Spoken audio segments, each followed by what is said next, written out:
Em economia, demanda, procura, ou demandada, é a quantidade de um bem ou serviço que os consumidores desejam adquirir por um preço definido em um dado mercado, durante uma unidade de tempo. A demanda pode ser interpretada como procura, mas nem sempre como consumo, uma vez que é possível demandar, desejar, e não consumir, adquirir, um bem ou serviço. A quantidade de um bem que os compradores desejam e podem comprar é chamada de quantidade demandada. A quantidade demandada depende de variáveis que influenciam a escolha do consumidor pela compra ou não de um bem ou serviço, o seu preço, o preço dos outros bens substitutos ou complementares, a renda do consumidor e o gosto ou preferência do indivíduo. Para estudar a influência dessas variáveis, considera-se separadamente a influência de cada uma nas decisões do consumidor.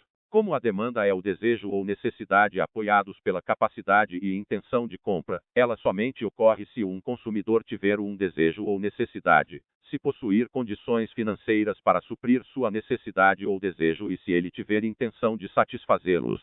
Sempre que damos prioridade para o consumo de alguma coisa em detrimento de outra, estamos demonstrando um desejo. O desejo é a maneira específica na qual buscamos a satisfação de nossa necessidade. A demanda sempre influencia a oferta, ou seja, é a demanda que determina o movimento da oferta. Por isso, para as empresas, além de identificar os desejos e as necessidades de seus consumidores, é muito importante identificar a demanda para um determinado produto ou serviço, pois é ela que vai dizer o quanto se comprará da oferta que a empresa disponibiliza no mercado. Isto é, quem e quantos são os consumidores que irão adquirir o produto ou serviço. Em um sentido amplo, oferta é uma denominação genérica para indicar o que é disponibilizado ao mercado, independente da sua natureza, sendo utilizada para substituir a expressão produto ou serviço, e também englobar os outros elementos que são objeto das ações de marketing.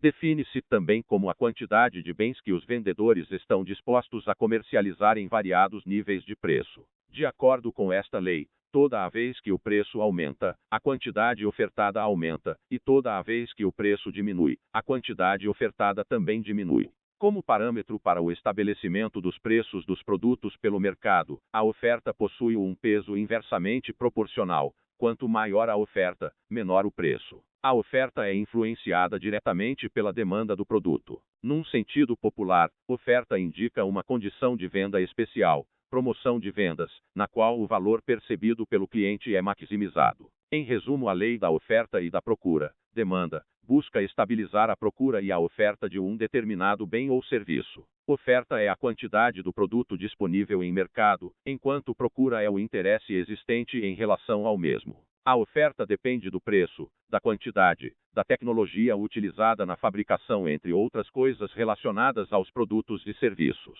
A procura é influenciada pela preferência do consumidor final, a compatibilidade entre preço e qualidade e a facilidade de compra do produto. O fator determinante para a procura de um determinado bem ou serviço deixou de ser o preço, pois o mesmo sofre alterações por causa de qualquer desequilíbrio entre a oferta e a procura. Dessa forma, pode-se dizer que o preço de algo é determinado pelo próprio consumidor, pois quando esses passam a buscar mais um produto qualquer, o produtor eleva o seu preço, fazendo com que o consumidor pague mais se deseja adquirir o mesmo. Em contrapartida, quando um produto não é mais procurado, o produtor é estimulado a deixar de produzi-lo para que não tenha despesas em relação à oferta sem demanda. O preço de um bem ou serviço é fixado levando em consideração a relação entre a procura e a necessidade do consumidor final e, ainda, os custos gerados na fabricação e o tempo gasto em sua produção. Os fatores que